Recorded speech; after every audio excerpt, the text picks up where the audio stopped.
boa noite. Você é daqueles que passam a noite virando de um lado para o outro na cama sem encontrar o sono? Não se desanime, pois você não está sozinho. Uma pesquisa aponta que no Brasil, 73 milhões de pessoas têm dificuldades para dormir.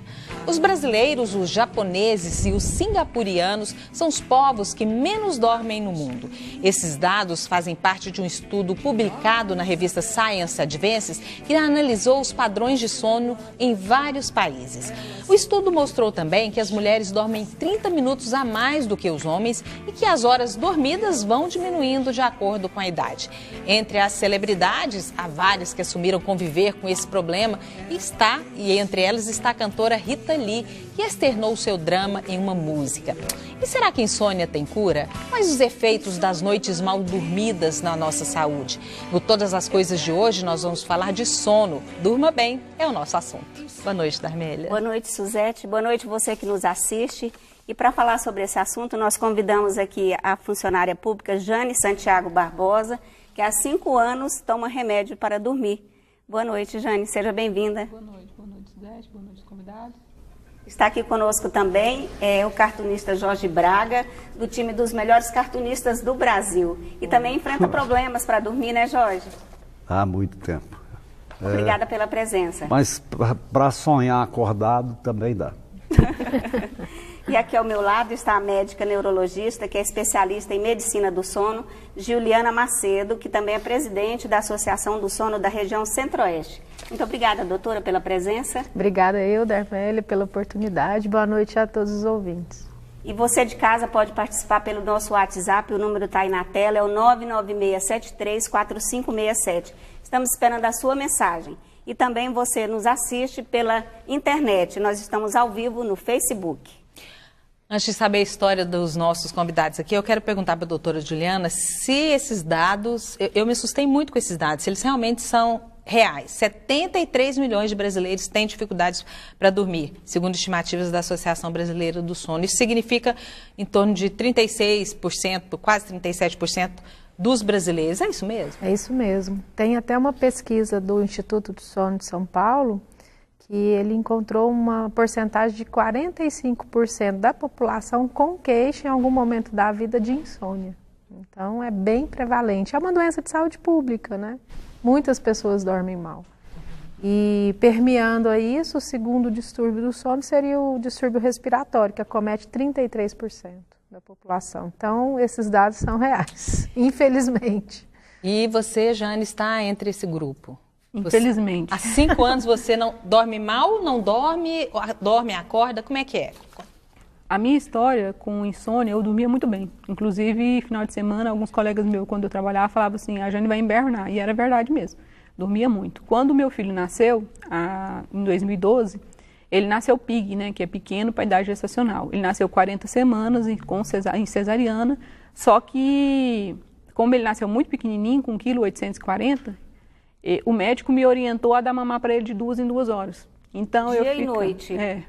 Então, aí eu cheguei em casa e querendo que ele atingisse o 2,1 kg, que foi a orientação do médico para ele não correr risco de ir para a UTI, apesar que ele não foi quando ele nasceu, a gente foi, em 48 horas a gente foi para casa, recebeu alta. E aí eu fiquei naquela luta, dava mamar para ele, tinha que colocar para rotar e logo em seguida dormi um pouquinho, já tinha que voltar a dar mamar para ele, então eu fiquei dia e noite assim, e foi passando dias, semanas e meses, ele pegou peso, ficou melhor, só que por conta da forma que eu estava amamentando ele deu refluxo, aí eu tive que fazer um tratamento com gastro, pediatra e tudo, e acabou que, assim, desde aquela época, aí quando foi em 2013, eu já não dormia muito bem, já estava muito mal para dormir, não conseguia um sono reparador como eu tinha antigamente, que eu dormia, deitava, descansava, e aí o médico, fui até uma psiquiatra, né, e ela, uma doutora especialista em sono, ela me passou a polissonografia, eu fiz.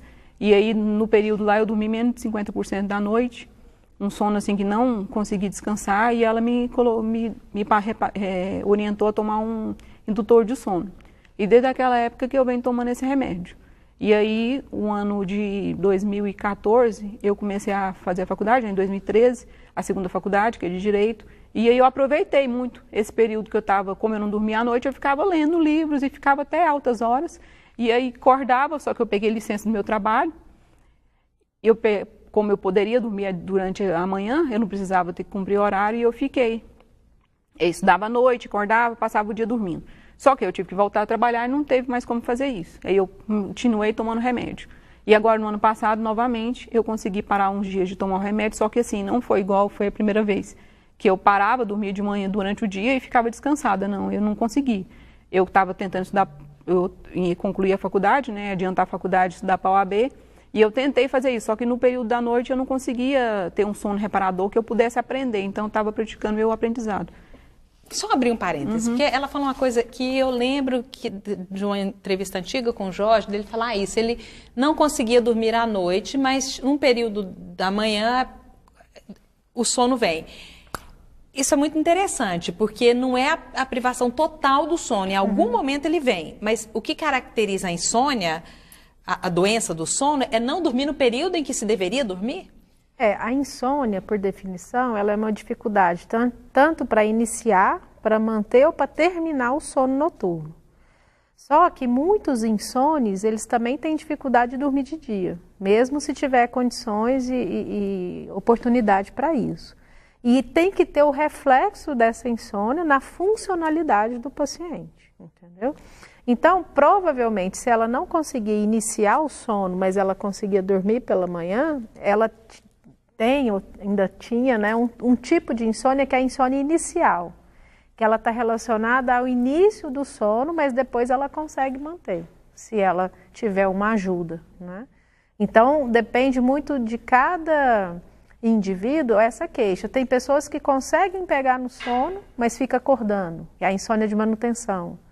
E tem aquelas que acordam muito cedo pela manhã, tipo 4 da manhã, e não conseguem mais voltar a dormir, que é a insônia terminal. Então, tem que caracterizar cada tipo para a gente ver o que está acontecendo. Antes de você terminar, deixa eu só ver o Jorge. Qual que é o seu tipo de insônia, Jorge? É justamente esse do início, porque dormir, a hora que eu durmo bem. Então, o problema é pegar no sono. Aí é complicado, muito complicado. Mas você dorme bem? Por que você acha que você dorme bem? Você dorme quantas horas quando você dorme? Ixi, se deixar eu... Então você, mais de 8, se você pudesse, você ficaria mais tempo. Mas é porque o organismo também está acostumado a um horário diferente. Porque aí eu comecei a revista em quadrinho do Romãozinho em 87. Então foi muito tempo fazendo revista em quadrinho, passava a noite inteira, aí dava uma dormidinha, ia trabalhar, e foi isso, o organismo foi acostumando com aquilo.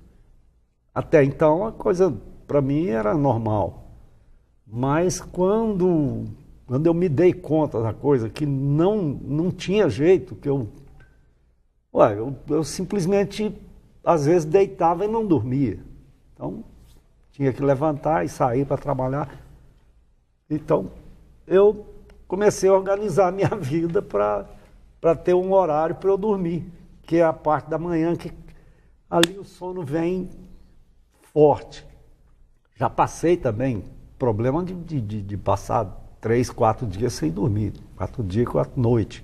Isso não atrapalha o rendimento do seu trabalho, não, Jorge? Atrapalha porque o meu trabalho é pensar, é pesquisar, desenhar, então isso chegou a um ponto que estava atrapalhando muito. Aí eu fui no médico, me passou um remédio que isso foi terrível, eu tive problemas com isso, sérios. Um remédio muito forte, que eu tomava um remédio, só no outro dia eu acordava. Aí eu percebi que eu fazia coisas. Durante a noite? Durante o período que você tinha tomado o remédio? Então, esquentava comida, o perigo de incendiar a casa. E aí eu descobri que aquele remédio que eu estava tomando é o mesmo remédio que as pessoas tomam para endoscopia. Aí, claro, já fui em outro médico e aí passou outro remédio. Esse dava uma ressaca terrível. E agora o meu afilhado, o Bruno, chegou para mim há pouco tempo atrás, falou, tio, vamos mudar esse negócio. Então, eu já saí daquele negócio do remédio tarja preta e tal. É só o indutor, só começar a dormir. Aí comecei, eu sou igual furreca velha. Pegou? Com a manivela, tocou a manivela aí deu certo. Ô, Jane, então, Jorge, você não toma mais o remédio? O remédio tarja preta, você só toma outro indutor? Não. Tá. No seu caso, você toma ainda, Jane, para dormir? Tomo, e no dia que eu tô sem receita, eu quase fico doida lá em casa. Tarja preta, Jane? Não, não é tarja preta. É indutor também? E os médicos me falaram isso. E falaram que eu não ia ficar viciada no remédio, não ia acostumar. Mas hoje, sem o remédio, eu não consigo dormir. E eu não tenho aquele sono reparador, sabe, que descansa. Pelo contrário, se eu não, no outro dia, às vezes eu me sinto muito cansada, eu demoro até para começar a pegar no ritmo e tudo. Se eu não estiver tomando remédio, se eu não tiver a receita em casa, que às vezes acontece, né, a gente não programa direito, eu fico tremendo, fico me sentindo muito mal se eu não tomar o remédio. Não dorme? Não durmo. Eu passo o dia, antigamente eu conseguia dormir durante o dia, que é o caso dele, né? Mas hoje, se eu não tomar o remédio, eu não durmo nem à noite, nem durante o dia. Eu, às vezes, tenho alguns cochilos assim, mas é só pesadelo. E não consigo pegar naquele sono que melhora. Nós temos uma participação aqui do Gustavo, ele pergunta para a doutora, a hipnose pode ser utilizada contra a insônia? E quais os medicamentos disponíveis? Quando os medicamentos disponíveis não têm efeito, ele quer saber se a hipnose pode ser utilizada. Ela não é a mais recomendada. Hoje em dia, o tratamento da insônia, além dele ser muito individual, tem que ver cada caso e ver o tipo de insônia, é importante a gente saber qual foi o fator que precipitou essa insônia. No caso dela, a gente já identificou e dele também, né? E o mais importante é uma mudança de comportamento para dormir, que a gente chama de higiene do sono, que é o que perpetua a insônia se não for bem feita, né? A gente fala que ao longo da vida, a gente vai adquirindo alguns hábitos inadequados para iniciar o sono. Então, tem algumas regras muito básicas. A gente precisa de basicamente 3 itens para dormir bem. Tempo de sono, de acordo com a idade, qualidade de sono e horário regular de deitar e levantar, certo?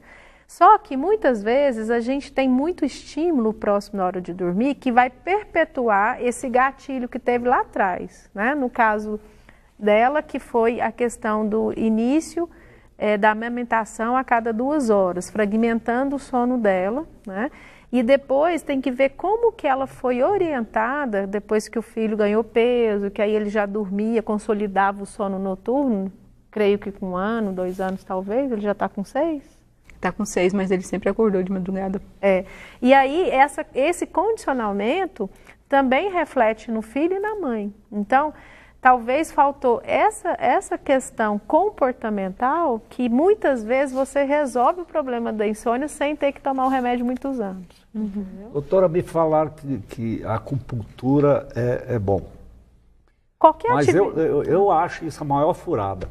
Na verdade, como teve ouvinte que perguntou sobre a hipnose, toda técnica de relaxamento cerebral, ela ajuda a gente a relaxar para dormir mais fácil. Então, yoga, meditação, acupuntura, hipnose, ajuda. Mas não é só isso. Exercício físico também ajuda? Ajuda não próximo da hora de dormir.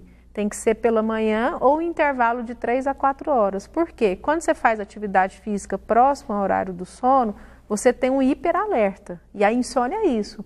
Aquele hiperalerta na hora que deita, que não para de pensar e não consegue relaxar para dormir. Então, a gente não pode fazer próximo à hora de dormir. Mas também. Esse é um dos meus casos também. Porque com esse negócio de desenhar, de criar, isso. Aí eu deito e aquilo, eu vou pensando. Às vezes, charge, eu penso na cama, ou às vezes acordo, vou lá e anoto, aí a hora que eu volto. Depois de anotar, eu volto, eu não durmo. Jorge, mas você está tendo tanto motivo para fazer charge, você não precisa perder o sono por causa disso. Exatamente. É a tal da disciplina, né? A gente tem que educar agora, o cérebro por exemplo, também. eu tinha um desafio na minha vida, eu queria fazer um livro de 100 páginas, 100 palavras. E isso ficava sempre. E agora, o ano passado, eu falei, pô, eu sempre pensei em fazer isso, eu vou fazer. E comecei. Aí eu começava a desenhar, saía do jornal, ia para casa, cortei o boteco, ia para casa. Não, eu vou desenho até umas 2 horas, e aí eu durmo, beleza. Nada. Aí dava 7, 8 horas da manhã, eu estava desenhando ainda. Pois Aí você voltou tá pro vivendo um boteco? momento. Voltou para o boteco? Aí eu acabei, em vez de fazer um livro de 100 páginas, fiz 2 de 100. Eu empolguei. Mas, Tem que ter o freio, né?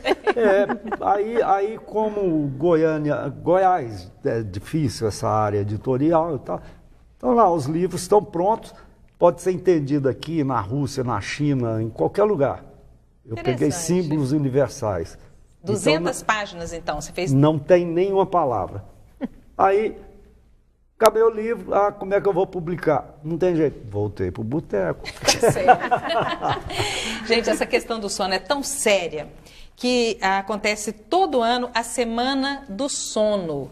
E a doutora Juliana é uma das coordenadoras, é a coordenadora da semana, e a gente vai falar sobre essa semana, por que ela acontece, ela orienta quem? Os profissionais, e também vamos ouvir a opinião das pessoas nas ruas. Vamos saber se é só aqui entre nós que as pessoas dormem mal. Já já a gente volta.